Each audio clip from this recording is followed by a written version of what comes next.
Bom, o conceito de auto-organização e noções afins, como a noção de autopoiese e a noção de autorreferência, essas noções formam o que alguns chamarão de uma galáxia, a galáxia auto. A galáxia dos conceitos cujo nome começa por auto, galáxia que se tornou, em certos meios científicos e filosóficos, muito badalada a partir dos anos 60. Evidentemente, esses conceitos não nasceram a partir de nada.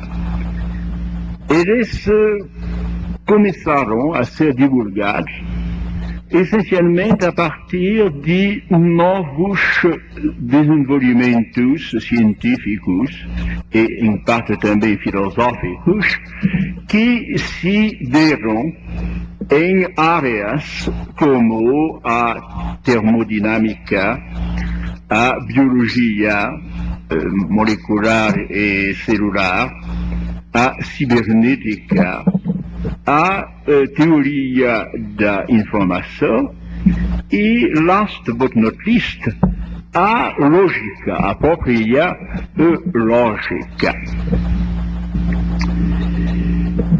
Esses conceitos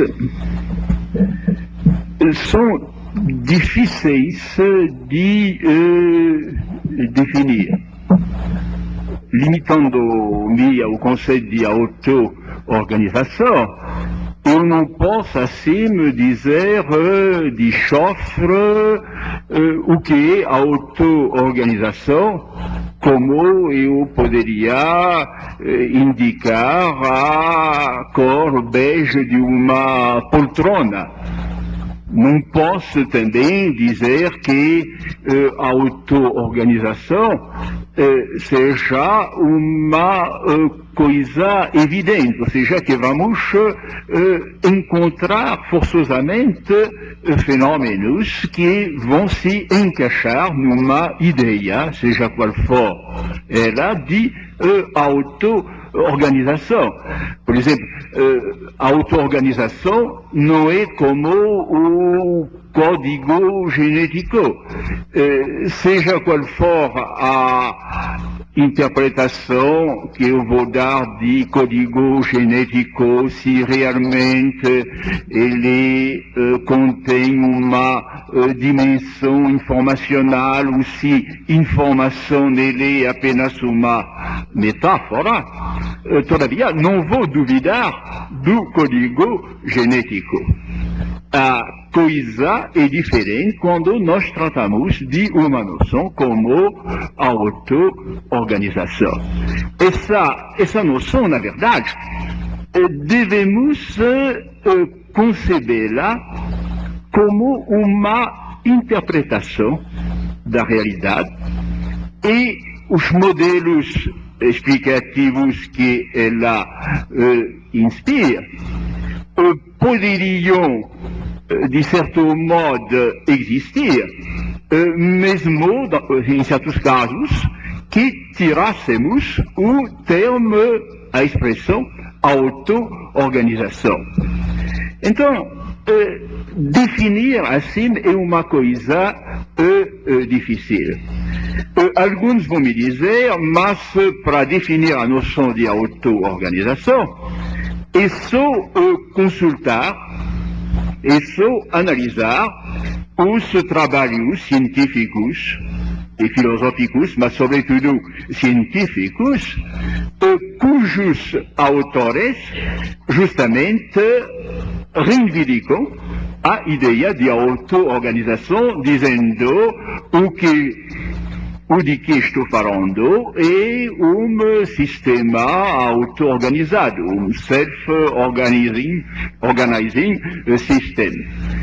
Mas eu vejo que mesmo consultando os cientistas, eu não vou chegar a uma coisa nítida e aceitável por parte de todos. Eu vejo, em particular, que certos cientistas hoje dão interpretações diferentes da noção de auto-organização, precisamente porque ela não é um fato que se possa constatar. Eles lutam entre várias concepções ou várias subconcepções da mesma noção. Eu vejo também que em certas áreas que me parecem muito promissoras para a aplicação de conceitos de auto-organização, como as ciências sociais, como a antropologia em particular, ou a ciência política, eu vejo que há pouca gente que fala sobre isso. Eles poderiam ou deveriam falar muito, mas quase não invocam essa noção e a interpretação da sociedade, em geral, da sociedade global ou dos grupos, se faz ainda, em parte, pelo menos, a partir de esquemas tradicionais, clássicos, como o marxismo, o estruturalismo, o funcionalismo. Não vejo muito aparecer a ideia de auto-organização.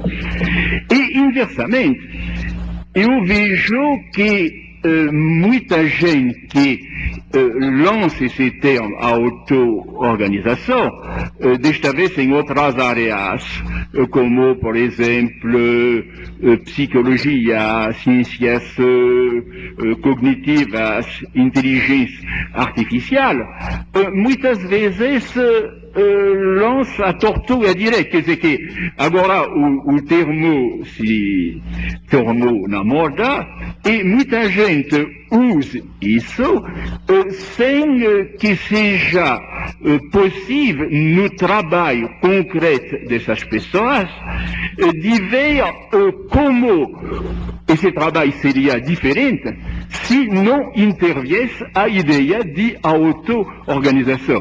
Quer dizer, muitas vezes a ideia de auto-organização ela aparece em certos trabalhos como um perfume, a modo de mas que a nível da praxis científica aparentemente não tem consequências maiores. Poderiam dispensar isso. Então, eu vejo três situações possíveis.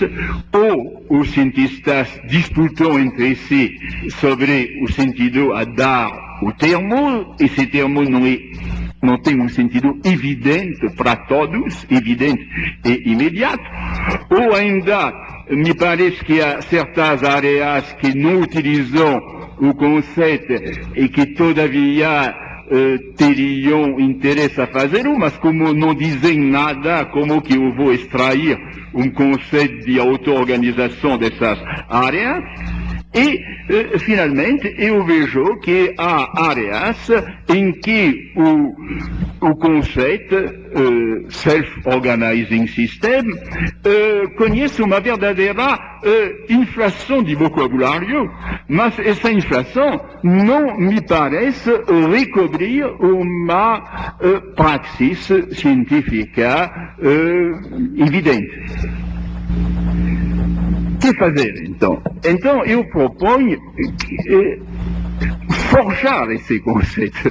Quer dizer, eu não posso, só olhando para o que se diz ser auto-organização, o que se estuda em nome da auto-organização, eu não posso ir muito longe, ou eu irei oscilando entre concepções contraditórias.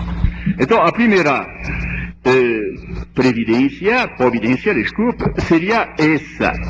tentar forjar conceito coerente e explícito de auto-organização e, a partir disso, cotejar o que ocorre na prática científica ou então o que poderia ocorrer e que não ocorreu ainda.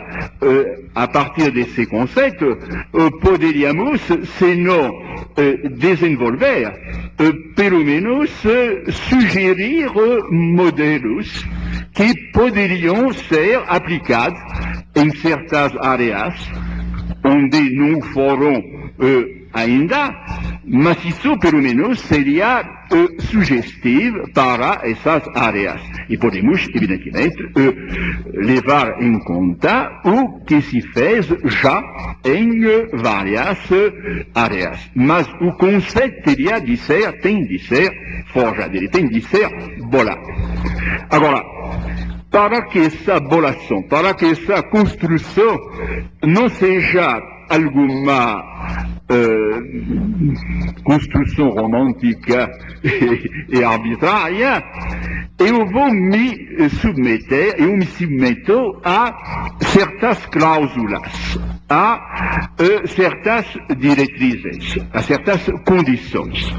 Bom, em primeiro lugar, eu acho que, evidentemente, eu tenho de utilizar o que disse, o que fez, o que diz e fez para muitos, em termos de auto-organização na comunidade científica. Quer dizer, essa comunidade por si só não pode me dar farol certo. Todavia, eu tenho de me referir a ela para ver nas ideias esparsas sobre auto-organização o que eu poderia integrar a meu conceito de auto-organização. Isso é evidente. Em segundo lugar, eu devo também consultar o senso comum. Bom, o senso comum não fala forçosamente de auto-organização, mas se eu tivesse uma conversa com alguém na rua, assim mesmo, essa pessoa não acharia forçosamente essa expressão estranha, curiosa. Quer dizer, cada um deve ter mais ou menos uma ideia, uma sugestão quanto a o que seria auto-organização. E não posso ignorar isso. Se eu falasse, quer dizer, eu tenho de construir um conceito que tenha finalmente uma ressonância não só na comunidade científica e filosófica, mas que tenha também uma ressonância entre os homens correntes, os homens comuns. Se falasse de auto-organização e que eu falasse de uma coisa que as pessoas em geral não pudessem se identificar com esse conceito, eu falaria, na verdade, de uma coisa na Lua. Então, eu encontro aqui o que certos filósofos, como, por exemplo, Husserl na Alemanha, ou Merleau-Ponty na França, chamaram de solo. Eu tenho, para os meus conceitos, de ter um solo. Mesmo que os meus conceitos destoem dos conceitos espontâneos do senso comum, ele deve poder, depois de certas explicações, depois de uma elucidação da minha parte, eles devem obter uma ressonância a nível de todos. Então, esse enraizamento que eu procuro. E, por exemplo, para indicar dois pontos sobre que vou voltar, mas que me parecem extremamente importantes, eu devo, seja qual for o meu conceito de auto-organização, eu devo respeitar duas intuições que me parecem as do senso comum e também da comunidade científica. A primeira intuição é que se eu digo que um fenômeno é auto-organizado, ou auto-organizador, ou ao mesmo tempo auto-organizador e auto-organizado. Se eu digo isso, seja qual for a área, física, matemática mesmo, pode ser também. Eu dei um exemplo que podia ser, não sei se o professor Guimarães viu esse texto aqui, eu preparei um pequeno texto sobre o que seria a auto-organização. Não viu o texto, não? Sim, não resumo. E outra coisa, é um pequeno texto que se chama Exemplos de auto-organização na área matemática. Não reproduziu esse texto. Bom, depois então eu explicarei mesmo o que há no texto. De qualquer modo, seja qual for a área, física, matemática, biologia, ciências sociais, psicologia, um fenômeno só poderá ser percebido como auto-organizado na medida em que nós poderemos emprestar a ele uma responsabilidade, entre aspas, por sua própria gênese. Bom, esse termo de responsabilidade é um pouco, talvez, ambicioso. Ele poderia sugerir que todos os fenômenos auto-organizados devem ser fenômenos conscientes. Não é absolutamente o que eu quero dizer.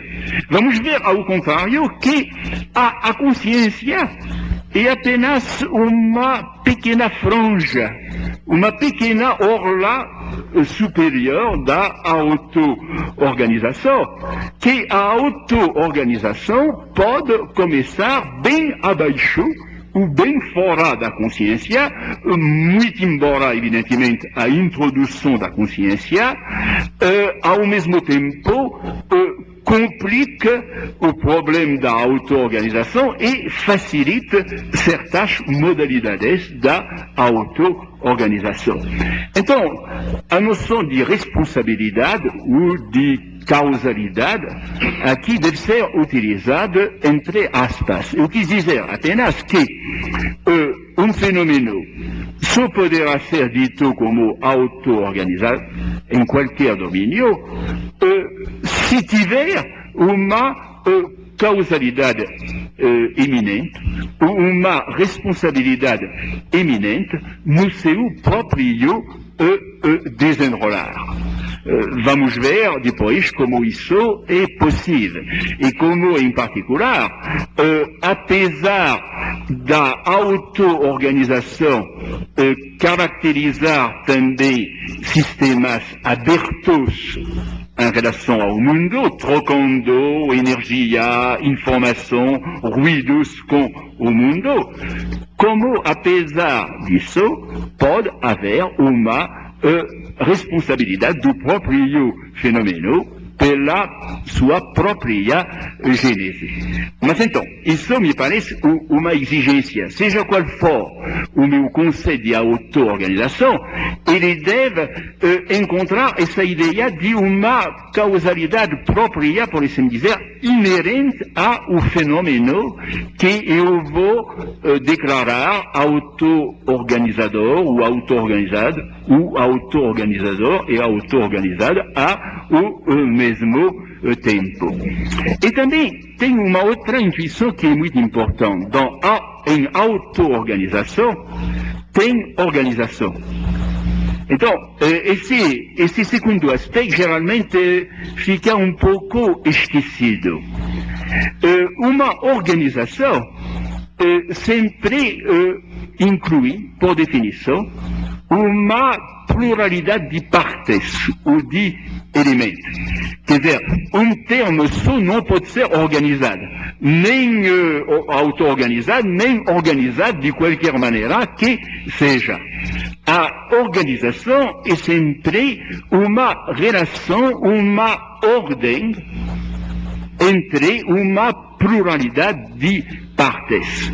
Essas partes podem ser átomos, podem ser neurônios biológicos, neurônios lógicos, podem ser indivíduos dentro de uma coletividade, podem ser, nós vamos ver a respeito da matemática, podem ser também sorteios, por exemplo, sorteios ou acaso, ou ainda decisões, mas de qualquer modo, em qualquer organização, vamos encontrar uma multiplicidade de elementos. Uma multiplicidade de elementos que se trata precisamente de unir pela auto-organização, ou por outra forma de organização, e essas partes, muitas vezes, ou na generalidade das vezes, não desaparecem dentro da organização uma vez constituída.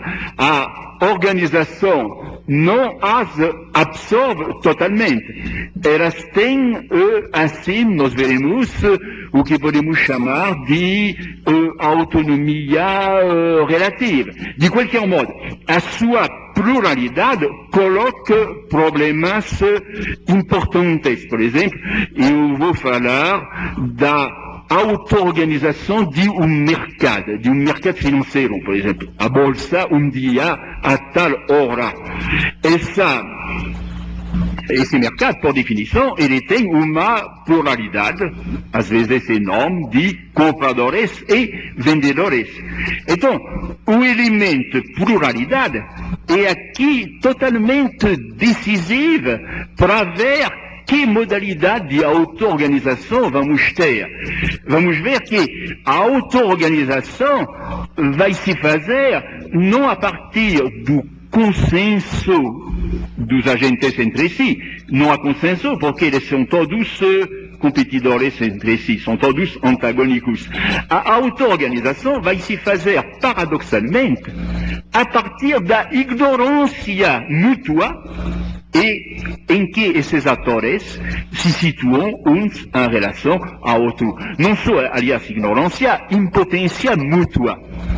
A não ser que eu bote a mão na mesa e que eu diga, sendo todo poderoso, quer que hoje uma ação da Petrobras valha tanto, não é isso que vai ocorrer.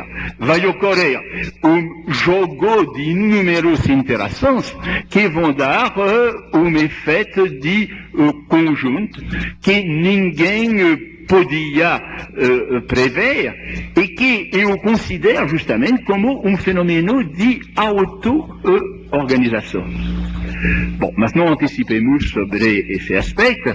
Então, eu acho que a primeira condição que eu devo impor a meu conceito para forjá-lo é que ele encontre, pelo menos possa encontrar, uma receptividade, seja a nível da comunidade científica e filosófica, seja mesmo a nível do senso comum. Esses dois elementos que eu evoquei, a responsabilidade do fenômeno pela sua própria auto-organização, senão seria uma hetero-organização, seria organizado por uma outra força que não o próprio fenômeno. Isso, a meu ver, é fundamental, do mesmo modo que a ideia de que toda organização inclui e manipula uma pluralidade de termos. Bom, a segunda condição que eu devo estabelecer para forjar o meu conceito, esse conceito deve ser um conceito coerente, ele não deve apresentar contradição externa e também ele não deve apresentar contradição com o que eu sei da realidade tal como é percebida e vivida pelos cientistas. Por exemplo, eu poderia dizer que auto-organização significa geração espontânea de micróbios. Do nada sairiam certas formas auto-organizadas por geração espontânea. Mas não vou fazer isso. Quer dizer, eu vou admitir que aqui uma causalidade, que talvez não seja uma causalidade mecânica, mas alguma forma de causalidade, alguma forma de razão, de modo mais amplo, vai sempre se encontrar na base dos fenômenos que eu vou chamar de auto-organizada. Irei, inclusive, mais adiante, eu tentarei mostrar que a base, o ponto de partida, digamos, de fenômeno de auto-organização, esse ponto de partida não pode ser ele próprio auto-organizado. Quer dizer, a auto-organização não inclui o seu início. O que vai, aliás, esse ponto zero vai cair fora da organização. E, de qualquer modo, tem de haver, seja dentro, seja fora da organização, algo com que ela deve se relacionar, que deve ser na fonte dela. Ela não poderia surgir do nada. Enfim, uma terceira exigência para forjar o meu conceito vai ser a seguinte. Eu devo propor uma concepção da auto-organização tal que ela não possa ser confundida, nem ela, nem os modelos explicativos que ela vai inspirar, que ela não possa ser confundida com outros conceitos e com os modelos que se inspiram desses outros conceitos. Quer dizer, então, eu tenho de fazer aparecer a ideia de auto-organização como uma ideia original, mesmo que não haja nada que lhe corresponda na realidade. Eu espero que vai lhe corresponder alguma coisa, mas de qualquer modo. E ela tem de aparecer como uma ideia que vai ser irredutível a certas ideias como determinismo, finalidade, estrutura.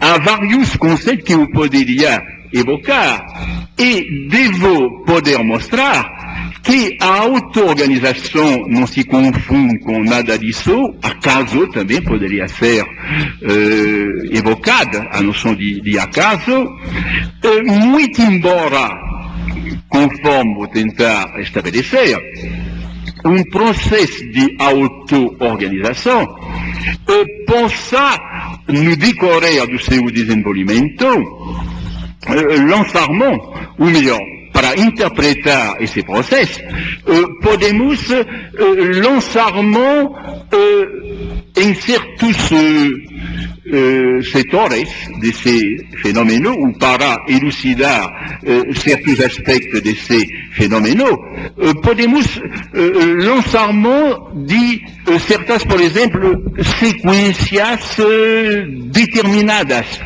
determinadas de modo determinista. Podemos também ver que outras sequências vão lançar mão da categoria, ou para interpretá-las, vamos ter de lançar mão da categoria de finalidade, da categoria de estrutura. Então, vamos ver que outros conceitos vão poder, outras noções vão poder, dentro de uma explicação pela categoria de auto-organização, outros conceitos vão poder desempenhar um papel coadjuvante, um papel auxiliar, mas o o todo o bolo da explicação não vai se confundir com o recurso a nenhum desses conceitos em particular. Eles vão ter de ser estruturados, combinados entre si, para dar ensejo a uma explicação pela auto-organização. Agora, pode fazer também, se eu não conseguir isso, eu não vou tentar fazer prova de originalidade a qualquer custo. Eu direi simplesmente, não consigo forjar um conceito de auto-organização, porque qualquer coisa que eu diga já foi dito de uma outra forma. Quer dizer que outros lançaram mão desse conceito, mas não chamando-o de conceito de auto-organização. Então, abandonaremos nesse caso, ou abandonaríamos no condicional, e diríamos, bom, então é melhor deixar as coisas como estão e considerar que essa noção de auto-organização muito badalada não corresponde a nada, ou pelo menos a nada que possa ser evocado de modo preciso, seja pela ciência, seja pela filosofia. Bom, então, tomado essas precauções, eu vou tentar ver como poderia se apresentar esse conceito. E eu vou defini-lo, ou vou tentar defini-lo, primeiro, por aspectos negativos. Não é isso, não é aquilo. E vamos ver, então, o que nos sobrar no meio dessas negações todas. Bom, em primeiro lugar, eu excluiria, muito embora, eu repito, isso possa desempenhar um papel coadjuvante numa explicação pela auto-organização, eu excluiria a ideia de determinismo pelo menos rígido. Quando nós temos, por exemplo, encadeamento rigoroso de fenômenos, A desencadeia B, B desencadeia C, C desencadeia D e assim por diante, não vejo como eu poderia chamar nem a cadeia em conjunto, nem nenhum dos seus elementos de auto-organizado, ou de auto-organizando. Então, uma cadeia determinista, rigorosa, não seria algo compatível com a auto-organização, ou seria compatível, como eu disse, marginalmente, para dar certas explicações de pormenores, não como explicação global.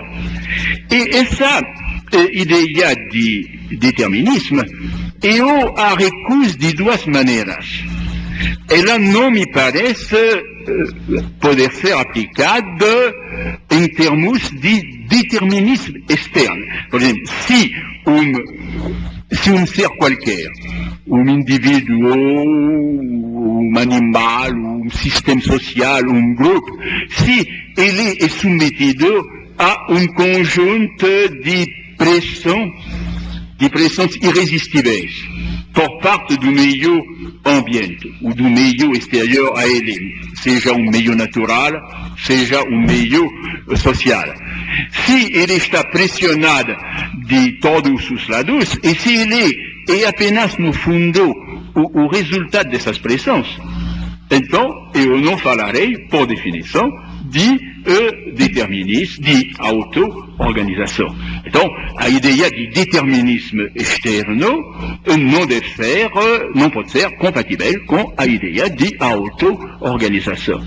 Mas eu acho que nós devemos também recusar a ideia de um determinismo interno rígido. E esse determinismo interno rígido, e ele, no fundo, que se apresenta em certas versões, talvez precipitadas e populares, do código genético.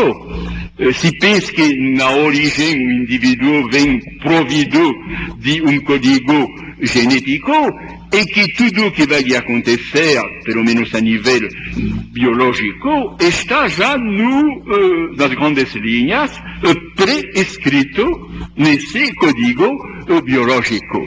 Então, vou falar como estou com biólogos, não quer dizer asneiras. Vou dizer, não sei se o código genético é assim. Se for assim, então ele seria incompatível com a auto-organização. Agora, evidentemente, pode-se fazer que haja viés que permita integrar a ideia de código genético na ideia de auto-organização, pelo menos em parte, porque nunca vai ser problema de tudo ou nada. Certos aspectos de fenômeno poderão ser auto-organizados, outros não. Então, eu diria, se por exemplo, nós temos entre os elementos de base do código genético, elementos que vão prescrever uma aptidão para variabilidade, para adaptação a situações diversas.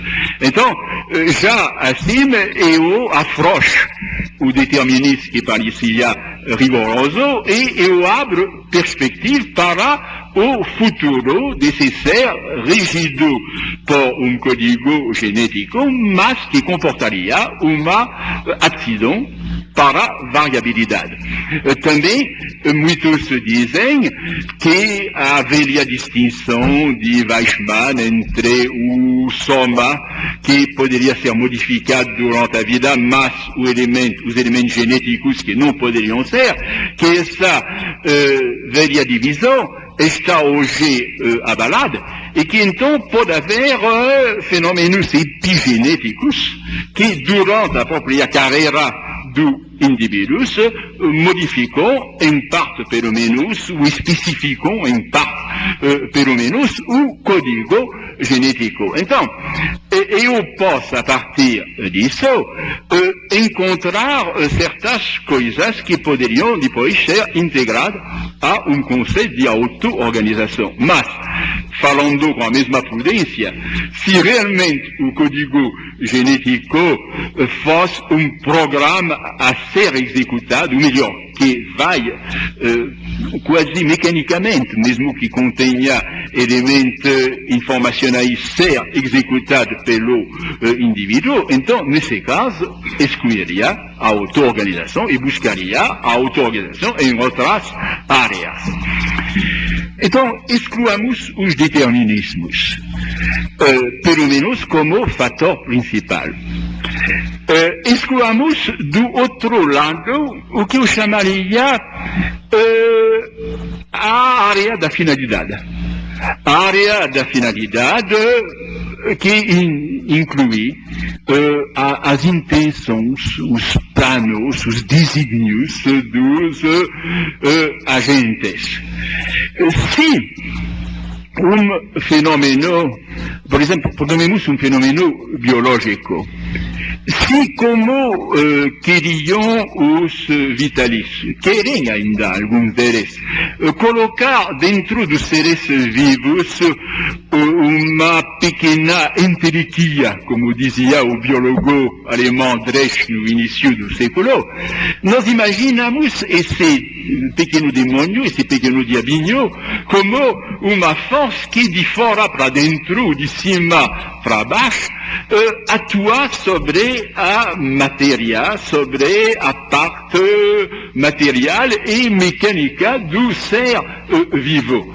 Então, nós o imaginamos como microplanejador, esse agente.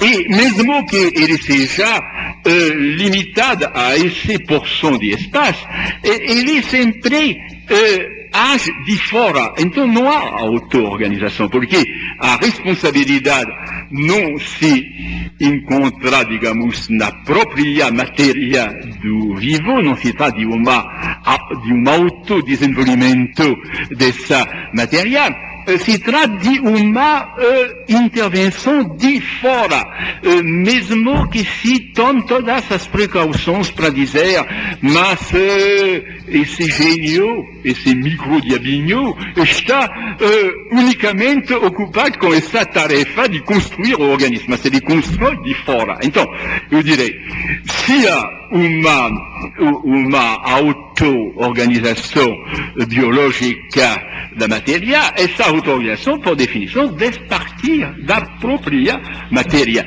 E se é impossível, então devemos buscar as explicações mecanicistas, as explicações reducionistas, que finalmente vão dizer que a vida e também o todo que constitui um ser vital não é mais do que a soma das suas partes, um certo arranjo momentâneo entre essas partes, e que ele não tem, digamos, uma dignidade e uma força, uma causalidade própria. O todo, para ficar no plano da ciência, o todo não seria mais do que a soma das suas partes. Mas todavia, nós sentimos, cada um sente que um vivo não pode ser tratado assim, que deve haver algo mais do que a matéria bruta, mas todavia, se falarmos em auto-organização, devemos evitar recorrer a um princípio externo, como seria evidentemente um Deus transcendente, mas como seria também um pequeno gênio ligado ao ser vivo. Então, devemos afastar essa ideia de planejamento. Então, as opções estão se fechando. Devemos também afastar o que eu chamaria o próprio planejamento interno. Por exemplo, o que eu falei, eu reduzi a um planejamento externo, por um Deus, por um diabinho que constrói, ou que construiria o organismo. Planejamento interno e a atitude, por exemplo, que cada um de nós toma espontaneamente quando diz, eu já vivi de certo modo, agora vou reconstruir a minha vida. Vou me refazer a partir de zero, me passar a limpo, ou quando a sociedade, por exemplo, como o filósofo Rousseau disse no século XVIII, ela vai tentar apagar o passado, ela vai tentar apagar algo que é considerado como ruim, e ela vai tentar recomeçar a zero a partir de um contrato social. Hoje, a partir de meio-dia, vai ser uma outra sociedade ou um outro indivíduo. Então, essa ideia de se autoconstruir, de se reconstruir, à primeira vista, isso tem, digamos, uma ressonância muito forte em nós, porque isso poderia ser justamente a auto-organização. Mas precisamente não é. Vamos supor, com efeito, um planejamento que, se eu pudesse me planejar de ponto a ponto, se pudesse refazer a minha vida completamente, isso significaria que eu poderia, para mim mesmo, me transformar em objeto. Quer dizer, eu veria o objeto que eu fui até o momento e eu tentaria construir um novo objeto. Então, eu me tornaria um estrangeiro para mim mesmo. Quer dizer, haveria uma ruptura de identidade entre mim e mim. Eu seria um novo eu, e, na verdade, isso é uma coisa impossível, uma coisa absurda. Não podemos, e lá nós temos o teorema do filósofo científico inglês Ashby, como se diz, Ashby, como a pronúncia, Ashby. Então, que diz que não podemos, quer dizer, nenhum sistema pode se reprogramar totalmente. Quer dizer, pode haver, nós veremos a reprogramação da reprogramação, mas sempre tem resíduo. Quer dizer, então, a ideia de auto-organização só pode ser uma ideia viável à condição que não haja uma auto-organização radical. Quer dizer, a auto-organização radical seria a negação da auto-organização. É um paradoxo. Se eu pudesse me reprogramar totalmente, eu deixaria de ser eu me colocaria para mim mesmo na situação de objeto, na frente, e tentaria fazer objeto. Então, isso que nós experimentamos todos num nível menor. Evidentemente, não podemos nos reprogramar totalmente, nem mesmo seriamente pensar em nos reprogramar totalmente, muito embora possamos dizer isso. Mas há uma forma mais limitada, quando, por exemplo, alguém que não tem nenhuma espontaneidade para tocar violão ou tocar piano, ele quer se programar, ele quer reunir, por assim dizer, na cabeça dele, de cima para baixo, vários gestos, soldar vários gestos elementares uns aos outros. E nós sabemos que isso geralmente funciona muito menos do que alguém que se coloca espontaneamente a tocar, faz erros, mas retifica erros sem fazer um planejamento geral de como se deve estudar violão ou piano. Então, a ideia de uma autoprogramação ou de uma autorreprogramação radical, que diria até hoje os jogos foram esses, mas agora vamos tudo retomar. Tudo isso deve ser excluído. Pode haver reprogramação parciais, mas precisamente nós veremos que essas reprogramações parciais, elas se alicerçam, elas só têm força e significado na medida em que elas se alicerçam no passado do ser que se reprograma.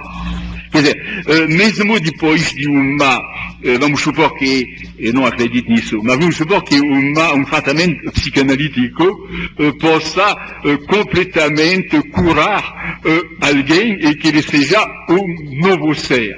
Esse ser só vai poder ir para frente na vida se ele é capaz, todavia, de reconhecer que, apesar da mudança, ele é o mesmo ser que ele era antes da cura.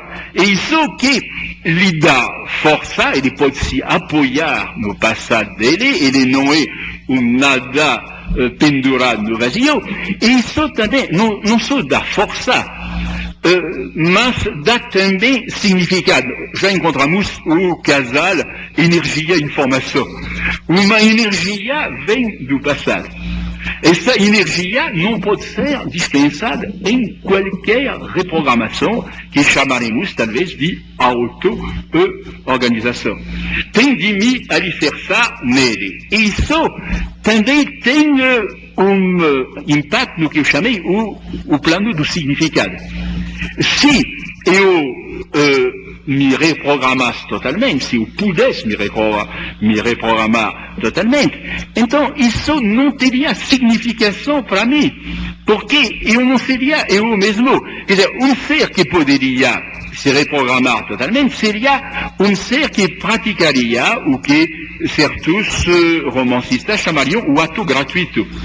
Ele poderia ser isso hoje, amanhã, Beltrano, Cicrano, mas podendo ser tudo, ele não seria nada.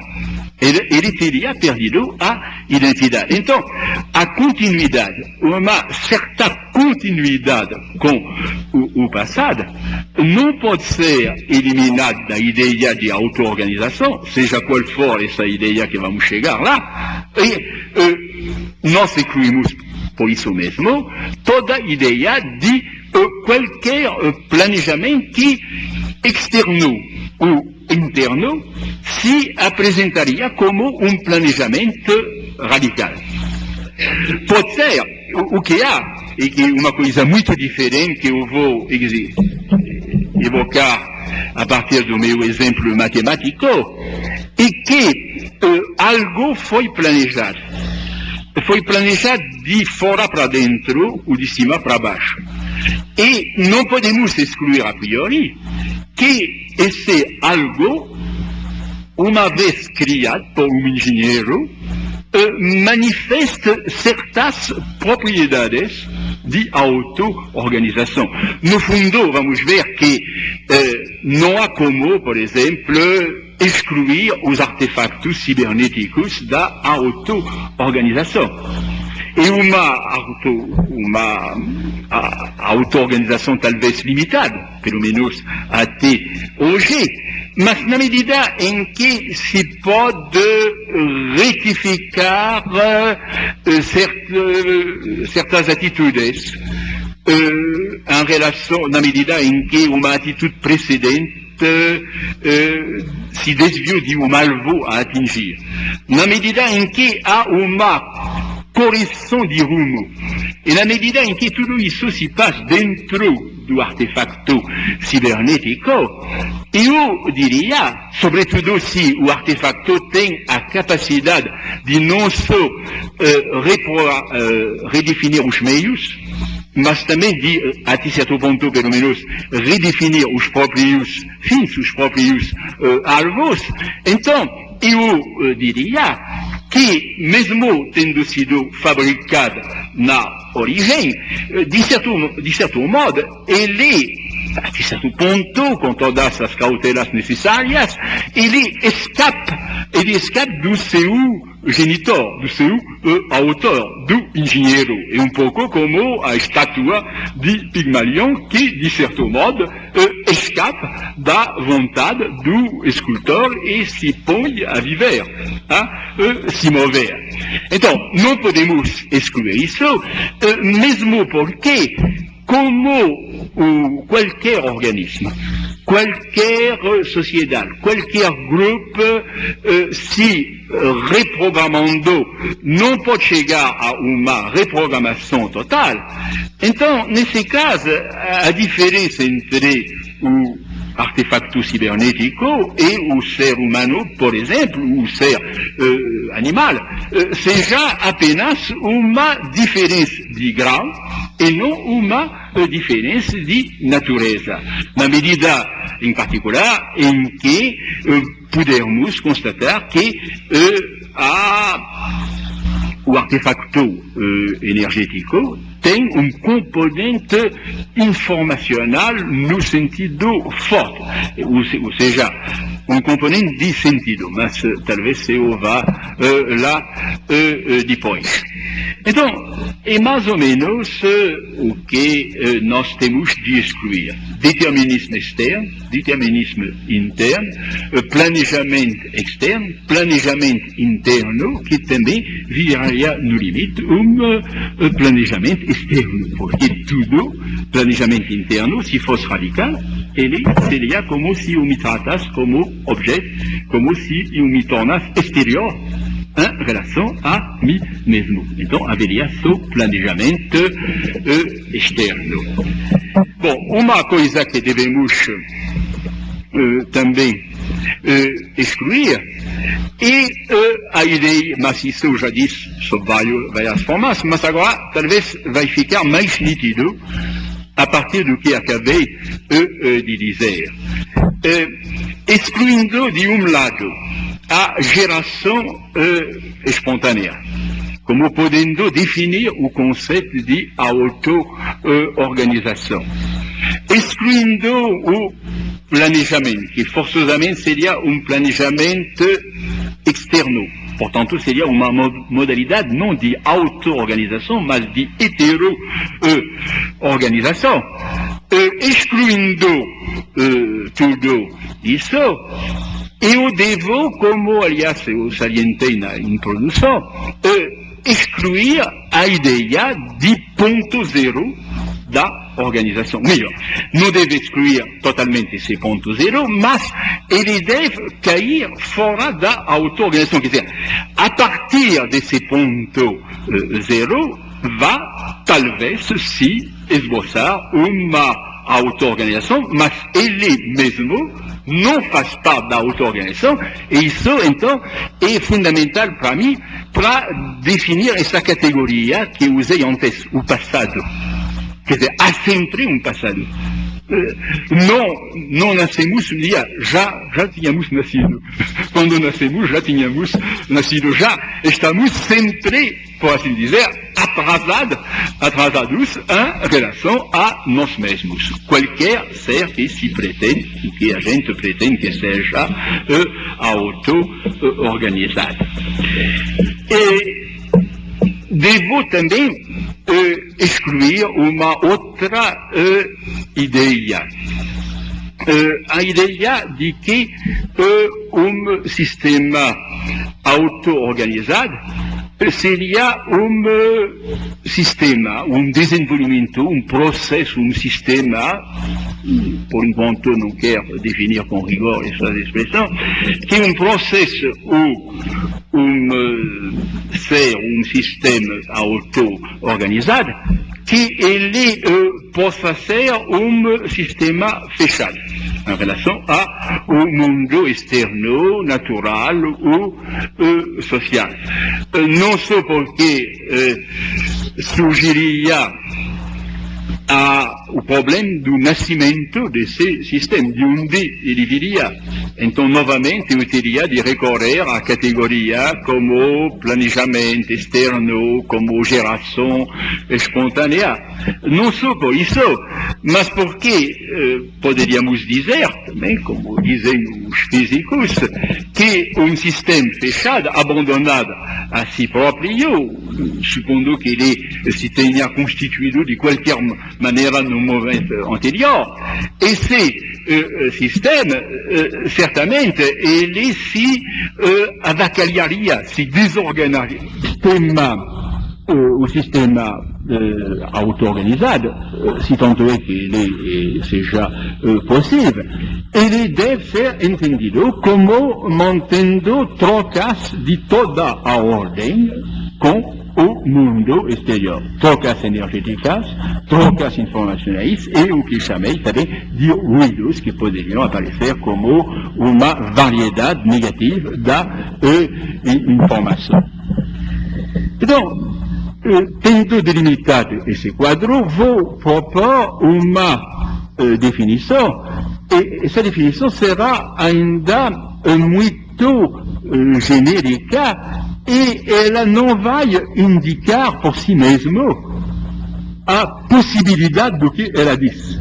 Quer dizer, depois é através de modelos explicativos que poderemos ver em várias ciências ou nos confins da filosofia e da ciência que poderemos mobiliar a definição que eu vou propor, e não só a mobiliar, mostrar que justamente ela escapa de todos esses perigos que eu assinalei. Quer dizer que o que vou dizer vai ser, por enquanto, um pouco verbal, não vai muito longe, mas precisamente indica, todavia, uma direção a aprofundar, e o aprofundamento será dado, eventualmente, por modelos que vão se encaixar na definição, mas que, todavia, vão especificará de modo original, eu espero, pelo menos. Então, eu direi que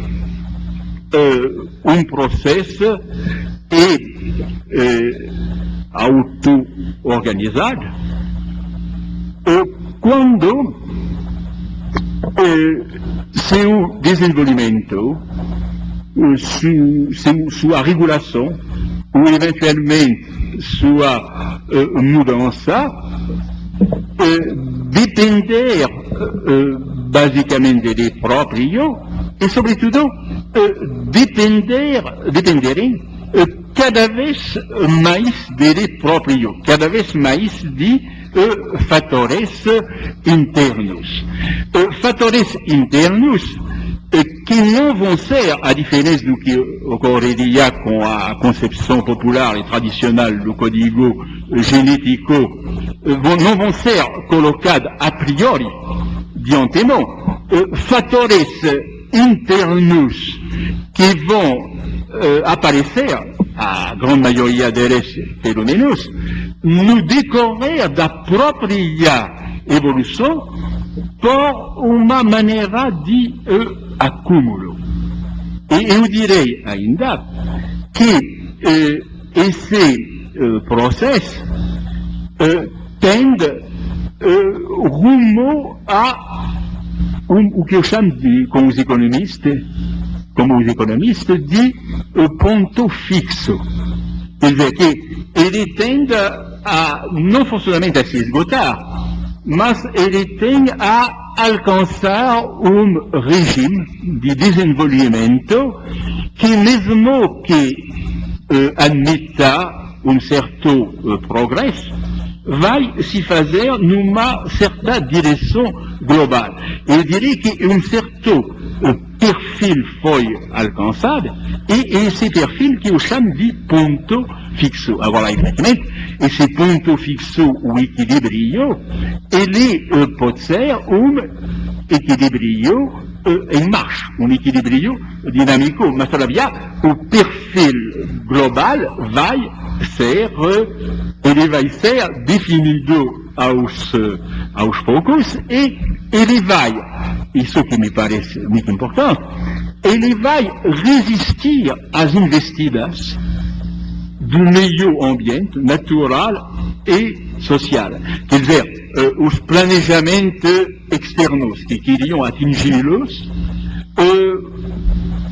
os determinismos externos que queriam atingi-los, que poderiam atingi-los, tudo isso talvez vai ser percebido, mas vai ser também digerido. E o sistema não vai mudar o seu perfil global, a não ser, evidentemente, que ele seja liquidado por uma tempestade. Mas, enquanto ele mesmo, ele vai manter esse perfil global. Ou ainda, eu direi, o que há de auto-organizado num sistema qualquer, e que talvez não inclua a totalidade do sistema, se definiria nesse sentido. Uma certa forma está aos poucos emergindo, e essa forma depende para o seu desenvolvimento, para a sua regulação e sua mudança ulteriores, cada vez mais dela mesma e do que foi acumulado até o momento. Agora, isso todavia designaria o que eu chamaria de auto-organização primária. A auto-organização pela qual se constitui sistema tendo uma certa estabilidade e que engorda, por assim dizer, a partir do seu próprio passado. Aos poucos se constitui por esse processo ser. Pode ser até ser físico, humano, animal, pouco nos importa por enquanto. Agora, ao lado disso, e eventualmente caminhando junto com isso, não é forçosamente uma segunda fase. As duas fases podem se superpor, se acavalar. Eu distinguiria o que eu chamo de auto-organização secundária, auto-organização do segundo grau e que é frequentemente, no fundo, o que analisam, o que estudam os especialistas, por exemplo, em cibernética, em inteligência artificial, em redes neurais. Desta vez, nós temos um sistema mais ou menos consolidado, que pode ser o resultado de uma auto-organização primária anterior, ou que pode ser, então, como o artefacto cibernético, ou o resultado de uma fabricação humana, de uma fabricação. Mas, de qualquer modo, esse sistema, agora, ele não tem mais, digamos, a possibilidade de se fazer, ele já está mais ou menos feito, ele pode evoluir, forçosamente, mas, a grosso modo, dentro das linhas que ele já tem, mas nos seus contatos com o mundo exterior, ele pode dar respostas adaptadas, eventualmente criativas, como certos modelos justamente de redes neurais. E então, isso eu chamaria de auto-organização, uma auto-organização que vai ser situada, desta vez, não dentro do próprio ser, mas na intersecção do ser e do mundo exterior.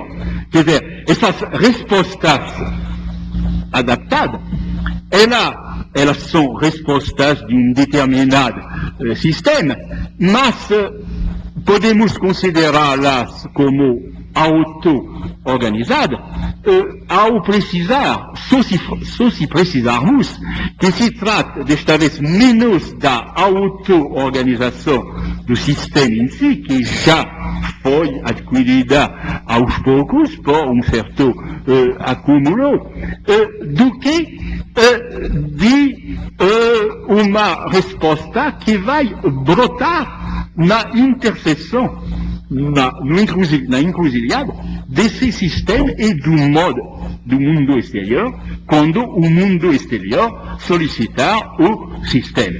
Então, uma resposta eventualmente inteligente, artística, ou seja, o que for de um artefacto cibernética, ela poderia aparecer como auto-organizada nesse sentido. Mas, evidentemente, que para mim, a auto-organização no sentido forte seria a auto-organização primária através da qual se constitui um sistema. Então, já o tempo avança, não sei se vou poder dizer a décima parte do que eu queria dizer.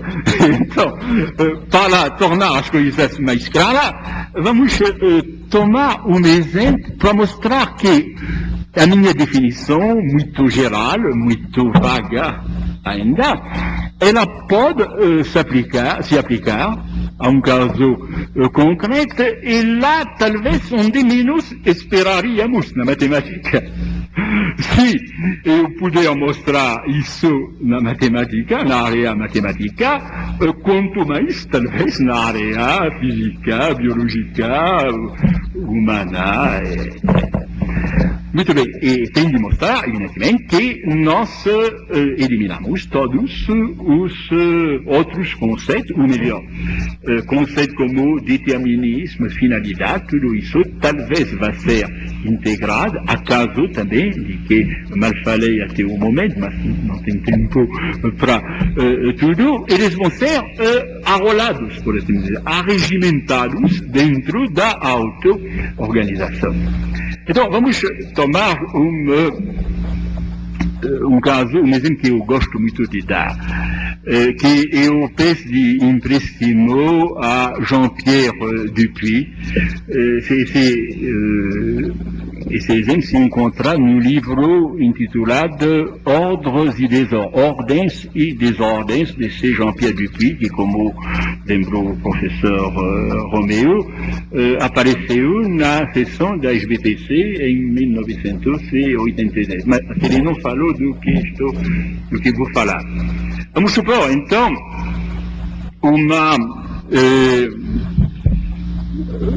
um saco com duas bolas, uma bola branca e uma bola preta.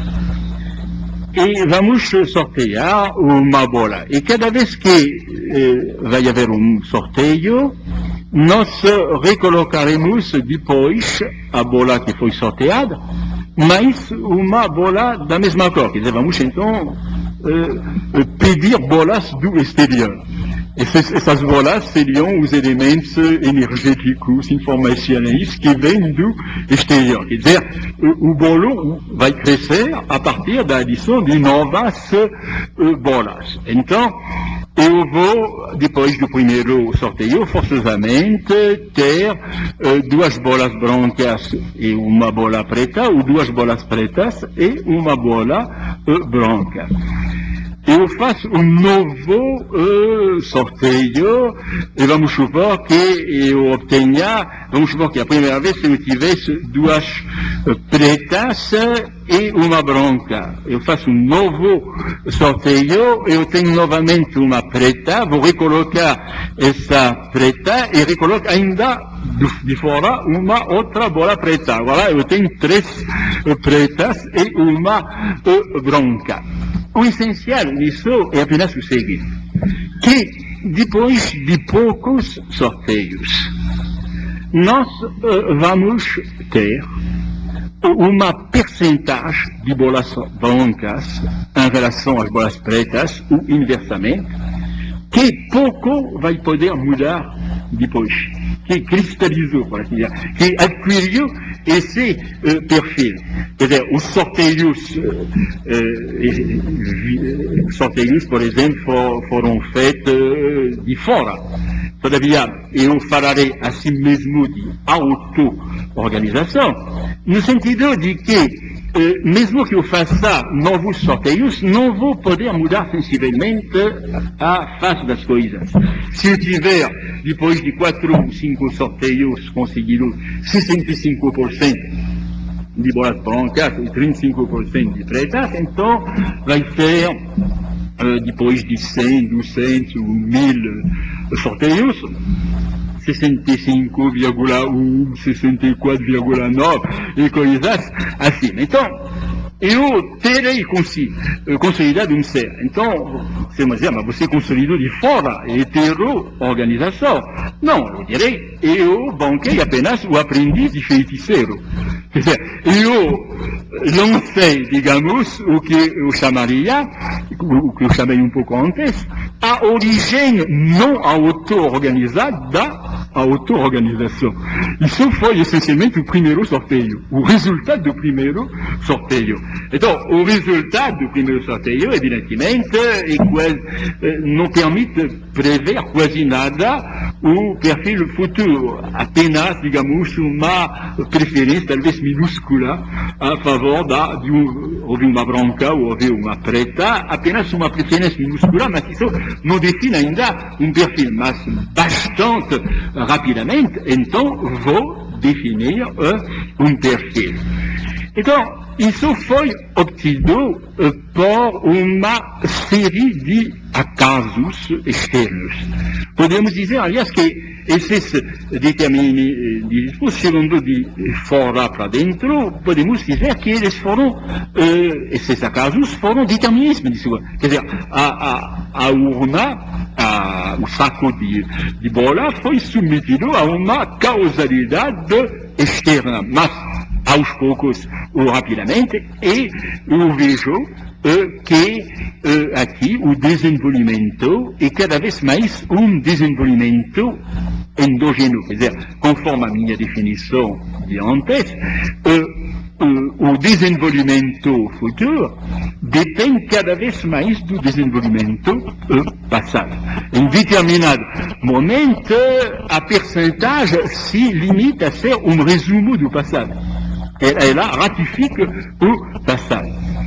Agora, se em vez de fazer sorteios, se eu tivesse planejado tudo, uma série de planejamentos, eu não vou sortear a cada instante, eu vou tentar impor a minha vontade. Eu vou dizer, aqui vai ser primeiro uma bola branca, depois uma bola preta, ou mesmo uma série de brancas.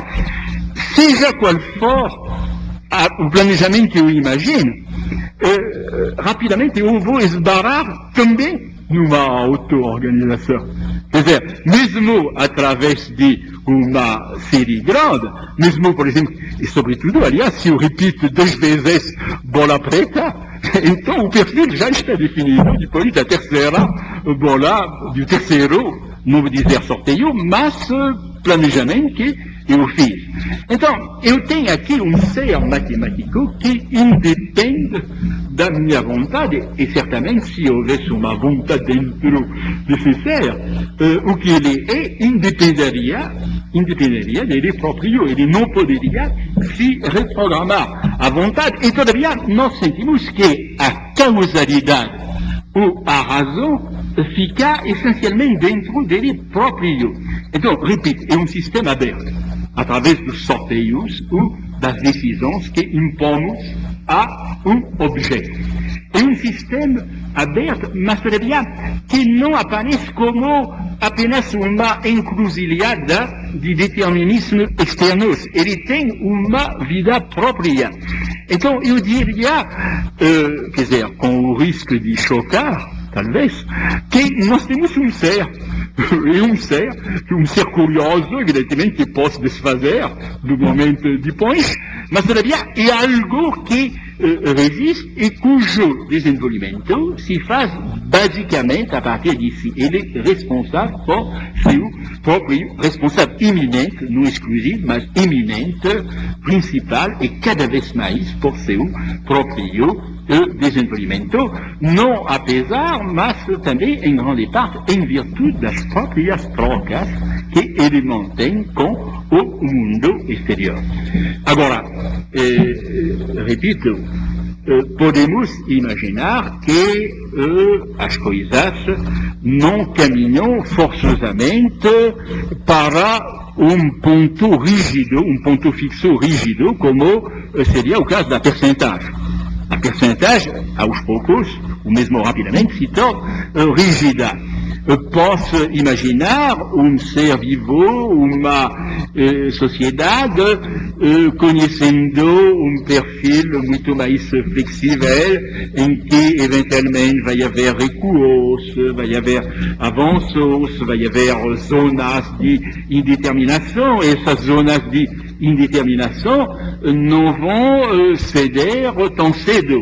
Todavia, globalmente, se se trata de uma pessoa humana, a auto-organização dela será mais consolidada a 60 anos do que a 3 anos de vida, em 3 anos de vida. Então, nós temos aqui também o que eu chamaria de sistema auto-organizado.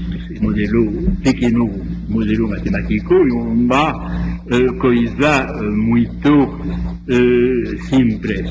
É simples de entender porque é assim. É a mesma coisa, por exemplo, se eu forjasse, como dava também o exemplo aqui, se eu forjasse um número real começando por 0, quer dizer, eu começo por um 0. Eu boto uma vírgula depois, então depois faz uma série de sorteios, faz uma série de decisões, e eu consigo 0,3, 0,34, 0,345, então eu defino rapidamente o perfil do número, e como há um zero na frente, ele nunca poderá ir além de um certo limite, e também dentro das dezenas, das centenas, ele vai, das centenas, das dezenas, ele vai rapidamente definir ou melhor, a percentagem, a possibilidade da variabilidade vai definir rapidamente. Bom, mas então, eu proponho o seguinte, uma solução intermediária. Não vou falar muito tempo ainda, mas eu gostaria, todavia, de mostrar outro exemplo que poderiam dar uma ideia um pouco mais ampla da auto-organização. No caso que nós vimos agora, tem essencialmente um princípio cumulativo que haveria de analisar. Em muitas áreas as coisas se fazem assim. Certamente o que Prigogine evoca no livro dele, A Nova Aliança, essas áreas em que tem um acúmulo de coisas e que criam a partir disso um fenômeno de auto-organização, teria uma explicação não muito diferente, talvez, do exemplo matemático. Tomemos um desses exemplos de Prigogine. Ele fala, por exemplo, de um cupinzal ou de um cupim zero, que é o seguinte, que os cupins secretam hormônio. Eles transportam bolinhas em toda a parte. O Prigogine não nos diz por que eles transportam, vamos dizer, transportam. Transportar, porque isso não vem ao caso. E essas bolinhas estão impregnadas de uma substância hormonal que, por sua vez, atrai os cupins. Os cupins são atraídos pelo próprio hormônio, pela própria secreção hormonal dele. Então, suponhamos que eles, então, vamos supor, cupins, numa multidão de cupins, vão em todas as direções, carregando bolinhas sem alvo predeterminado, pelo menos esses alvos não aparecem na descrição de Prigogine. E vamos supor que também é isso que eu ia esquecer. Periodicamente, eles também depositam as bolas. Tal ou qual lugar, não sei bem porquê, não está também especificado por Prigogine. Vamos supor que não haja razão nenhuma, que seja um puro acaso. Então, vamos supor que em determinado momento haja, pelo acaso, duas bolinhas com hormônio depositadas quase no mesmo lugar, em todo caso, mais próximas entre si do que ambas ficam próximas das outras. Nas viagens dos cupins, isso vai atrair outros cupins que vão depositar também as suas bolinhas.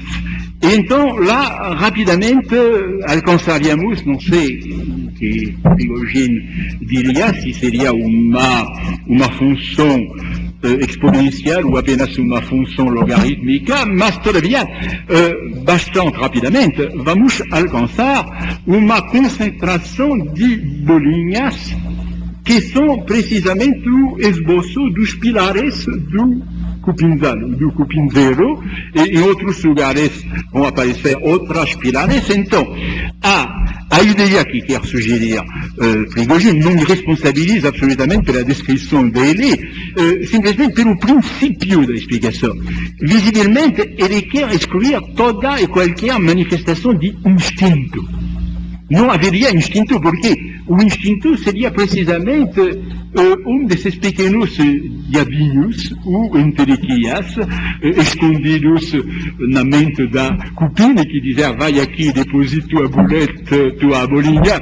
Lá não há nada disso. Ele quer mostrar que no início é como se houvesse uma série de sorteios para depositar as bolinhas. Todavia, rapidamente se edifica pilar, pouco adiante, por acaso também surge outro pilar, e aos poucos a moradia do cupim vai tomando forma. Então, lá tem processos cumulativos, que seriam, para mim, processos de auto-organização, mas também, veja bem, esses processos, eles aparecem ainda no limite de processos tradicionais de explicação. Então, para dar, digamos, maior peso à ideia de auto-organização, talvez seja melhor, desta vez, utilizar outra coisa que não a ideia de princípio simplesmente acumulativo. Quer dizer, esse princípio acumulativo, para mim, se enquadraria na ideia de auto-organização, mas eu acho que outras coisas vão se enquadrar melhor. Então, voltemos a nosso mercado, com bolsistas, vendedores e compradores disso ou daquilo. Nós supomos, é essencial, que não haja nenhum planejador, ou nenhum vendedor ou comprador central que representaria, por exemplo, um oligopólio e que influiria o preço de mercado. Vai surgir em virtude precisamente da não coalição dessas vontades individuais e da impotência em que elas se situam, por definição, umas em relação às outras. Ninguém pode forçar ninguém, pelo menos em tese. Todo mundo fica fechado sobre si com seus cálculos, as suas antecipações mais ou menos plausíveis, conforme os casos. Então, havendo isso, aos poucos, ou mesmo rapidamente, vai surgir efeito de conjunto que eu vou chamar o todo. O todo do mercado. As partes do mercado são os indivíduos com os seus cálculos, finalidades, antecipação. Esse preço, que vai resultar de inúmeras interações individuais, ele é todavia muito mais do que a soma das partes, porque ele, em determinado momento, pelo menos, ele se impõe com rigidez. Você não pode fugir do preço. Então, houve, a partir dos elementos, a partir das partes, houve fenômeno de auto-organização que, inclusive, de certo modo, nos fez passar do plano psicológico para o plano social. Quer dizer, não só houve movimento das partes para o todo, como houve uma passagem do individual para o coletivo. Esse coletivo, por sua vez, não devemos imaginá-lo como uma alma coletiva. O preço não é uma alma. O preço não é nada. Você não pode pôr o dedo nele. É simplesmente uma coação que se impõe a você. Você não pode mudar o preço à vontade. Então, ele seria fenômeno totalizante em relação à ação individual. Ele seria também fenômeno social em relação a fenômenos psicológicos individuais, e eu chamaria isso de uma auto-organização baseada justamente em partes. partes prévias e que, inclusive, não se dissolvem dentro do todo, elas permanecem com a sua individualidade. Agora, evidentemente que um raciocínio do mesmo gênero se faria em se tratando, por exemplo, de uma inflação galopante. Em determinado momento, todo mundo quer escapar da inflação. Todos os atores, por definição, são livres. Eles não estão pressionados. Mas todo mundo adotando estratégias individuais, por exemplo, estocar mercadoria, comprar tudo que há no supermercado e impedir os outros de fazê-lo, evidentemente que isso só faz relançar a inflação.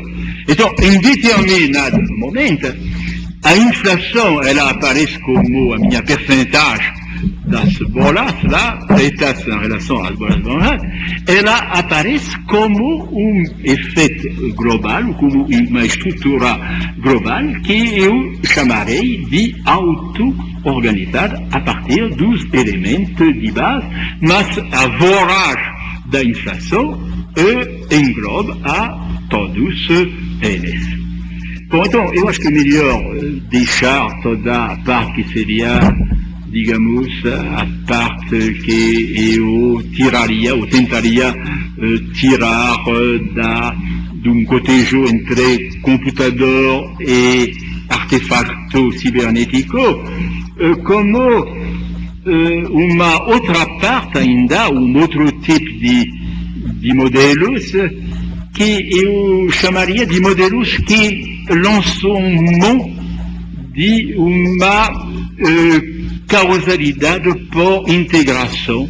E lá utilizaria talvez um autor de ciência e de filosofia política como Gramsci para mostrar o que seria então a auto-organização a um nível social, econômico e político, e que não seria forçosamente nesse sentido alienante, que são as auto-organizações do preço ou da inflação. Lá, todos são alienados. Todos produzem juntos um resultado, mas um resultado dentro do qual eles não podem se reconhecer. Muitas pessoas gostariam de não ter esse resultado, todavia é o resultado delas e não é. Há um efeito de conjunto que se